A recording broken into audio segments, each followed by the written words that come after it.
Mr. District Attorney, starring David Bryan. Mr. District Attorney, champion of the people, defender of truth, guardian of our fundamental rights to life, liberty, and the pursuit of happiness.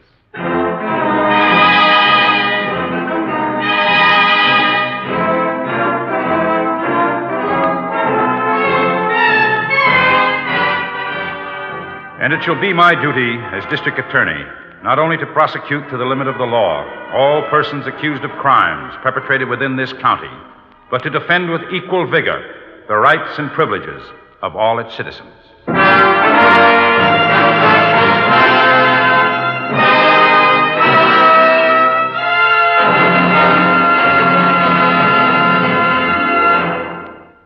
This is David Bryan. In a moment, we'll bring you another case from the files of Mr. District Attorney. But first, a word from our sponsor.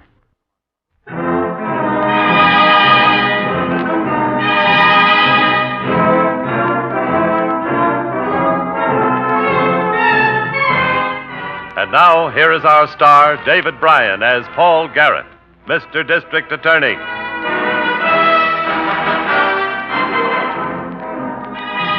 A district attorney and a watchmaker have one thing in common. They both know the value of accurate time. The ability to fix the exact time a crime has been committed can lead to the conviction of a guilty man or the saving of an innocent one. The time element became very important in this case. It started late on a Saturday night in a roadside diner near a railroad crossing on the south side of town.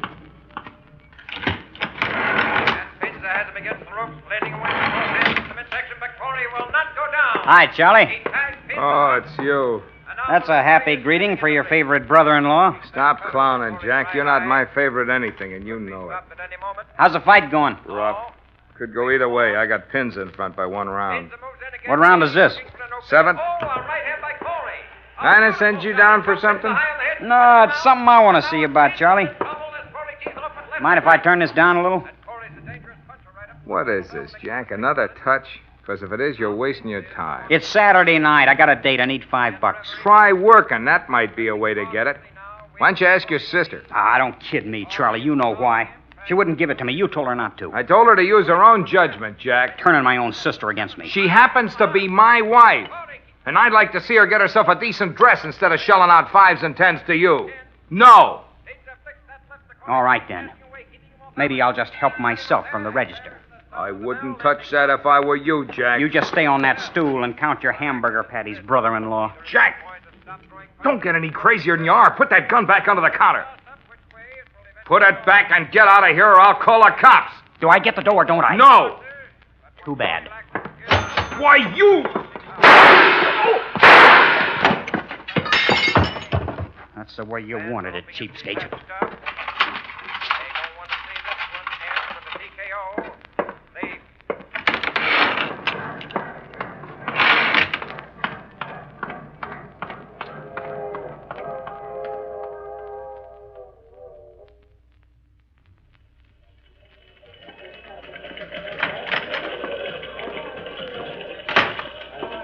Good morning, Miss Miller. Harrington.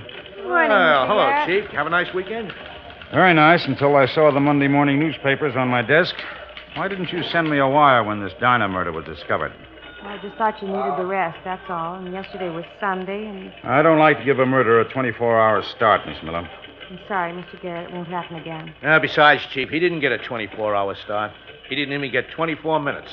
Prowl car saw him running out of the diner and nailed him on the spot. That's why I didn't feel you had to be bothered right away, Mr. Garrett. I'm sorry if I spoke sharply, Miss Miller. Rick and Clake have been getting us reports on the suspect. We don't have much here, just these 2 cards.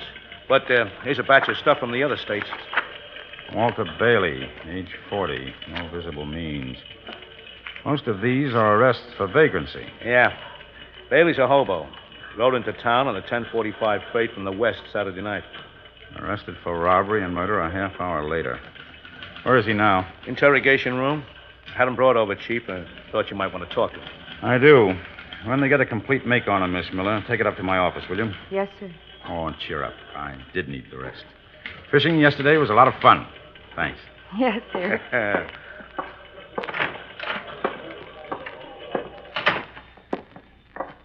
Bailey have the murder weapon on him when the prowl team caught him? No, No, he didn't, Chief. He left it on the floor of the diner when he ran out. It wasn't his gun to begin with. Huh?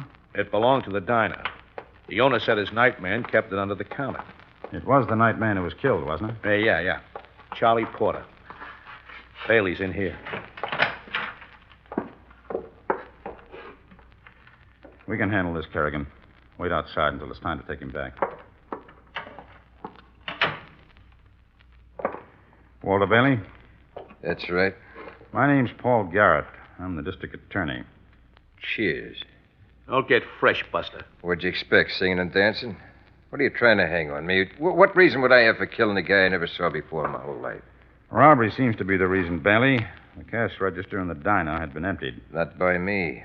I didn't have a nickel on me when the cops caught me. No. They chased you halfway across the railroad yard before they did catch you. You had plenty of time to throw the money away. Got the whole thing in a nice big frame, ain't you? Bailey, it isn't the money so much. The big thing is that you ran. Why? Want me to draw you a picture? I know my story doesn't sound good, but it's true. I rode a hotshot freight into the yards at 10:45. 15 minutes later, I walked into a diner, found a guy murdered. I got scared. I ran. That's all there's to it. I'm going to be a pigeon for you, mister. I can't even hire a lawyer. The court will provide you with counsel without charge, Bailey. It's your constitutional right. Constitutional right? You mean a bum's got rights? I've been rostered on vagrancy charges in every state from Maine to Sunny Cal. You expect me to think I got a chance? I'll let you answer that question for yourself, Bailey. Meaning what? Meaning that you have a certain positive knowledge that I don't have. I don't know whether or not you killed that man in the diner. But you do know. Come on, Harrington. Take him back, Kerrigan. Pretty weak story, wasn't it, Chief? Except for one point. What? If Bailey did kill Charlie Porter, why didn't he keep the gun when he ran? If he'd already killed one man, he could have gotten into a gunfight with the police, too. He had nothing to lose by more killing, and he might have gotten away. Yeah. You punched the down button, Chief. Yeah, I know. Aren't you going back up to the office? No, down to the garage. We're going to take a ride out and have a look at that diner.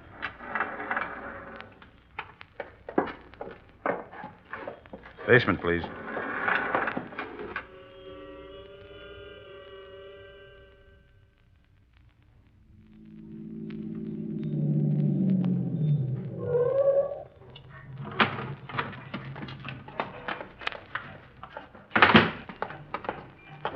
Anything been touched inside? Nope. Except for removing the body. Here, let me open the padlock.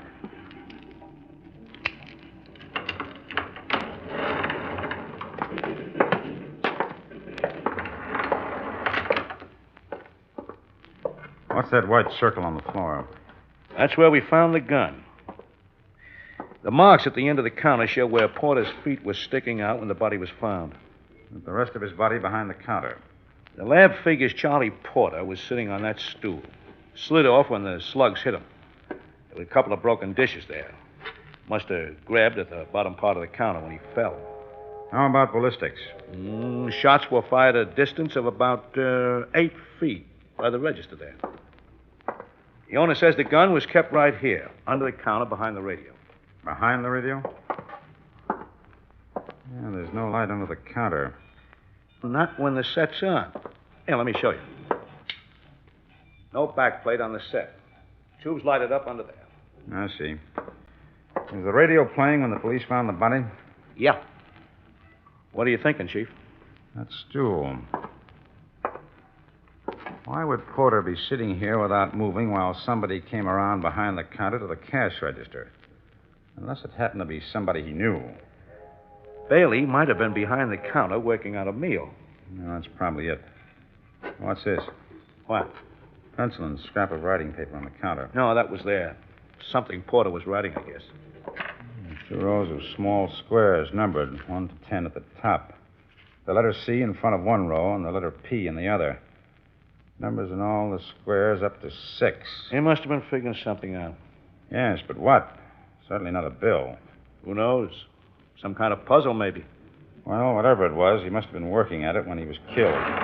Let's... Hey! What are you people doing in here? District Attorney's office, and don't come in. Oh, I'm sorry. I knew the joint was closed, and I saw a car outside, and you guys nosing around in here. And you got kind of a long nose yourself. Wait out there. Seen enough, Chief? Yes.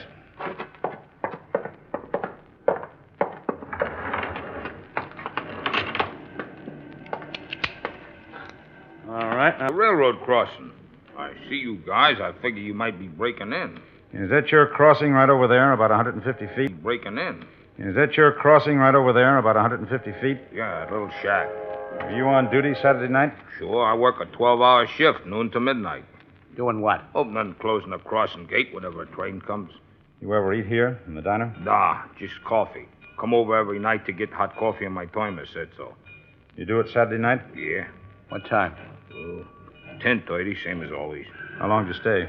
Just long enough to get the timers filled. Had to get back to the crossing to lower the gate for that freight that pulls into the yards at 10:45. She passes the shack at 10:43. Only one that comes in on Saturday night. That's the train Bailey rode in on, Chief. I know. Did you hear a shot Saturday night between the time you left here to go back to your shack and, say, 11 o'clock? Nah. You're certain of that? With only one train going through, it must have been a quiet night. It was, but I didn't hear anything, except when the cops started to chase that guy, that hobo. What caliber was the murder weapon, Harrington? 45. Well, that makes a lot of noise. You should have heard the report. Unless it was covered by another noise. Like what? A freight train going through at that crossing. But Bailey was on that train. If your figuring is right, he couldn't have killed Porter. We've got to find out exactly what time Porter was killed. Coroner couldn't measure it that close. Yeah, I know. I better be getting back to the crossing. Okay if I go? Yes. Oh, just a minute. Yeah? Those gloves you're wearing, you wear them all the time? Everybody around the railroad wears gloves, mister, even off duty. Well, that's all. Thank you. Why'd you ask him that for, Chief? Because up until now, Bailey's story was hard to believe when only his prints and Porter's were on the gun. What makes it easier to believe now? You heard what the gentleman said, Harrington. All railroad men wear gloves.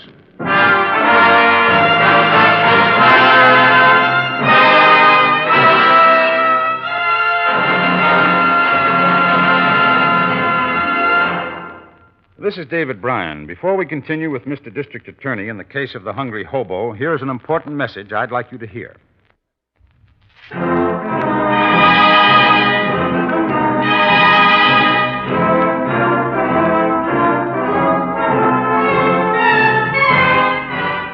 And now back to David Bryan, starring as Paul Garrett, Mr. District Attorney.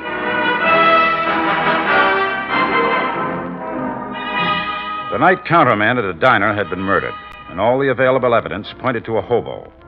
To convict or acquit him hinged upon establishing the exact time of death. For 2 days, Harrington and I tried to fight the clock with no results.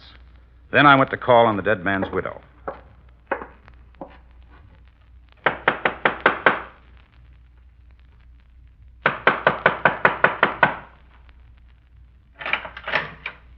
Yeah? Is this the Porter's apartment? Yeah. If you want to call this dump an apartment, this is it. Well, I'd like to see Mrs. Porter. She ain't back from the funeral yet. Hey, you must be the lawyer I called. Come in. I'm afraid there must be some mistake. No, it's no mistake. I left the name when I called. You are a lawyer, ain't you? Yes, I'm a lawyer. Ah, good. Sit down. There's a comfortable chair over there. When do you expect Mrs. Porter back? Oh, I don't know, soon. She's all busted up. You know, about her husband. Oh, that's not surprising. Yeah, with a man, it's different. You know, you bawl once and you're over it. Are you a friend of the family or a relative? I'm Jack Hausman. Nina Porter's my sister. Charlie was my brother-in-law. Didn't your secretary tell you about my call? Oh, not very much, I'm afraid.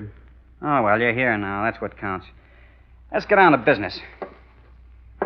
Things are going to be pretty tough on my sister. You know what I mean? She ain't going to like it when she finds out I sent for you, but it's all for her own good. There must be some kind of a suit you can file against the guy that owns the diner or somebody. Charlie got killed working there, didn't he? It ought to be worth something. You want to sue somebody for your brother-in-law's murder? Why not? Look, I know the tramp killed him ain't got beans, but a Greek guy owns the diner. He's loaded. Why shouldn't he pay off? Do you realize your sister's husband has been murdered? Is money all you can think about? He was my brother-in-law, wasn't he? We got a right to something. What's more important to you? Profiting by his death or finding out who killed him? The cops got the guy that killed him. I'm not sure of that. And I'm getting less sure every minute. You ain't the lawyer I sent for. I don't think any lawyer would come near you with a 10-foot pole. Hey, what kind of a game are you playing? You asked me if I was an attorney. I am. I'm the district attorney. The DA? I was just trying to help my sister. Any law against that? No. You're supposed to be prosecuting a killer, not coming around bothering the family and its grief. What grief? You can't wait to get the... What's the matter here, Jack? Mrs. Porter? Yes. I'm Paul Garrett, the district attorney. Yeah, he comes waltzing in here trying to tell me that tramp didn't kill Charlie after all. That's not true. I don't know whether he did or not. That's what I'm trying to find out. What do you want to see me about? You don't have to help him protect some bum. Jack! What do you want to know, Mr. Garrett? Did your husband have any friends who stopped at the diner regularly? Men from the railroad? All the men at the yards were Charlie's friends. A lot of them came to the funeral. They sent a big wreath. In the diner, do you know if your husband ever let any one of them come behind the counter? Get their own food, maybe. Anything like that. I don't know. Jack might. Jack used to work in the yards. Did your brother-in-law permit that? How should I know? I haven't worked in the yards in 6 months. Where do you work now? I've been out of a job. There a law against that, too? You didn't try to work. What do you mean I didn't try? You know what I mean. You left everything to Charlie and me. Live in office, borrowing. You're my sister. I was his wife. You're old enough to take care of yourself, Jack. You're a grown man. Get out. Get your things and get out. Oh, before you go, one question.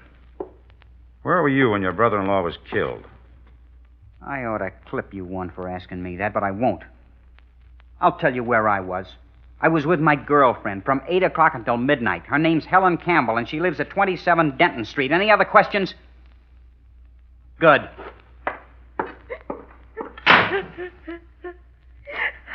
Well, before I go, shall I ask one of the neighbors to come in and stay with you? No, I'd rather be alone. Tomorrow would have been our second anniversary. Charlie used to take Saturday nights off before we had Jack to take care of. He used to take me to the arena for the fights. He loved them so. I never cared much for him, but I never told him. I wanted to be with him. I wanted to be a good wife to him. I tried to be. I'm sure you are a wonderful wife, Mrs. Porter. Please leave me alone. Of course.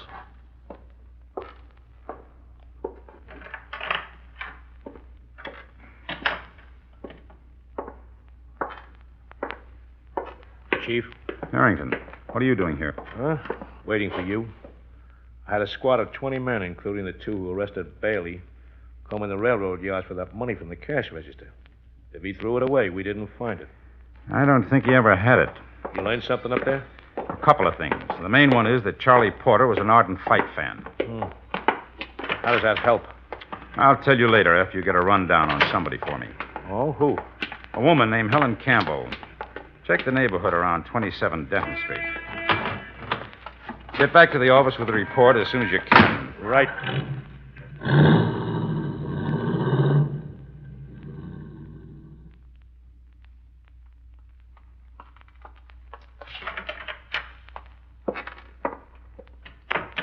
Labmen just brought in the radio from the diner, Mr. Garrett. Good. Did you get the dial setting? Yes, it was set for the station the Daily Bulletin owns. Well, call the bulletin then. See if they carried a fight broadcast and find out exactly what time it started. Yes, sir. I'll call from my office. Louis. Oh, sorry, Miss Miller. I didn't see you coming out. It's all right. Mr. Garrett's been waiting for you. Come in, Harrington. What about the Campbell woman? Anything? Nothing pleasant. Broke, out of work. Seems to be a chronic condition. Reputation isn't too good. Oh, that doesn't surprise me, judging by the company she keeps. She seemed to have any money lately? Yeah, all of a sudden. She was behind the rent and paid it up Monday morning. Yesterday. Paid off a candy store for newspapers and smoke she's been cuffing. And a couple of hours ago, she paid $5 on account at the Italian grocery store down the block from her apartment when the owner dunned her for part of the bill she'd been running. I wonder where she got it. I've got a fair idea. Oh, where? From somebody who knew Charlie Porter had a gun under the counter in the diner. His brother-in-law. His brother-in-law? Here's the information you wanted, Mr. Garrett. Station carried a fight broadcast Saturday night, just the main event between Kid Pinza and Tiger Corey. What's that for? That slip of paper, numbered from 1 to 10, that we found on the counter of the diner. Yeah. Hey, Porter must have been listening to the fight and scoring it. That's what the P and C stood for. Pins and Corey, 10 rounds.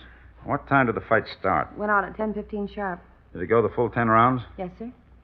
Porter scored 6 rounds. That's 3 minutes a round with 1 minute rest periods in between. 24 minutes.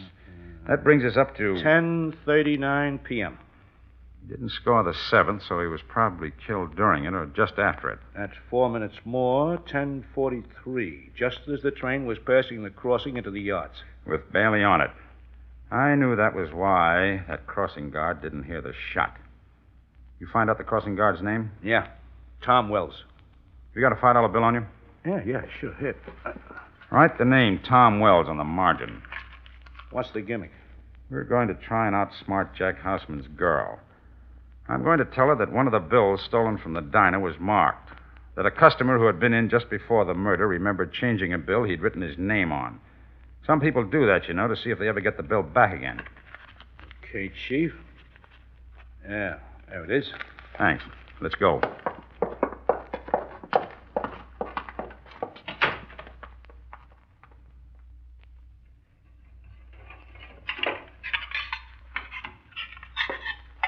Look, I got dishes to do and this joint to clean up. What do you come in asking me crazy questions for? How am I supposed to remember one $5 bill from another? The Italian grocer up the street claims you gave him this one as part payment on a bill, Miss Campbell. So then I gave it to him. What's this all about? I'll tell you what it's all about, miss. That $5 bill was stolen from the diner when Charlie Porter was killed. How could you know anything like that? We know because the bill is marked with a name. A customer gave it to Porter just a few minutes before the killing. Spending that bill makes you a candidate for a murder trial. It isn't my money. I didn't know. Jack Houseman gave it to me. He'll kill me for telling you. Where is he? Here. When you rang the bell, he went in there, the bathroom. He must have heard us. Locked. Open up, Houseman. Better break it. All right.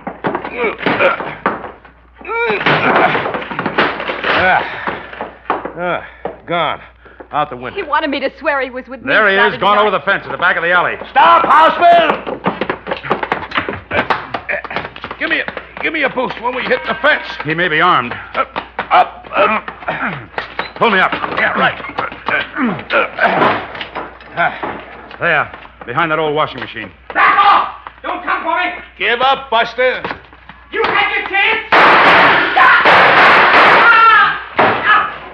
You hit him. How bad is it? Through the head. He's dead. Have to call a wagon and take him away. Yeah. We can go out that way. The gate from the fence. Oh, watch out for those broken bed springs, Chief. They might tear your clothes. Yeah, I see them. What kind of a place is this, anyhow? Sign on the fence. His junkyard. Appropriate place for a man like him to end. Yeah. I still don't know how come he didn't leave fingerprints on Porter's gun. He used to work on the railroad. I think he knew what he was going to do when he went into the diner.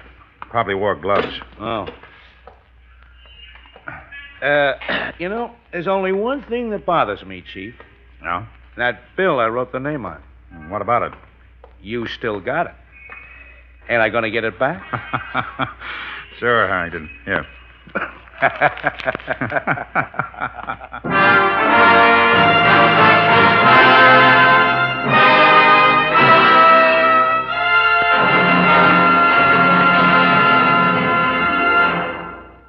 This is David Bryan. I hope you enjoy this case from the files of Mr. District Attorney. I'll be back in just a moment after this message from our sponsor.